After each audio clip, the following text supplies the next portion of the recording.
बघायला गेलं तर जिल्हा परिषद आणि पंचायत समिती निवडणुका काही दिवसापूर्वी जाहीर झाल्या। आज आम्ही भारतीय जनता पार्टीच्या वतीनं मी पंचायत समितीसाठी उमेदवारी अर्ज दाखल केला। काल माझा तो उमेदवारी अर्ज निश्चित झाला आणि खऱ्या अर्थानं आज आमच्या बापूंच्या माध्यमातून गेली 20 वर्ष झालं जिल्हा परिषद सदस्य असताना अनेक या विभागात कामं झाली आणि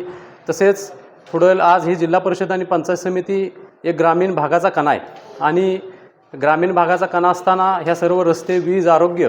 शिक्षण हे सर्व स्थानिक स्वराज्य संस्थेवर अवलंबून असतं आणि येणाऱ्या जिल्हा परिषद आणि पंचायत समिती निवडणुकीच्या निमित्तानं माध्यमातून आज आम्ही चांगल्या पद्धतीचं इथून पुढं शिक्षणासाठी आणि बाकीच्या सर्व गोष्टी ज्या काही मूलभूत सुविधा असतील त्याच्यावर काम करणार आहे। तसेच आणि ह्या विभागात ह्या समस्या सोडून अजून अनेक गंभीर समस्या आहेत ज्या करून ते आपल्याला त्याच्यावर काम करण्याची गरज आहे। मी आज इथं विभागात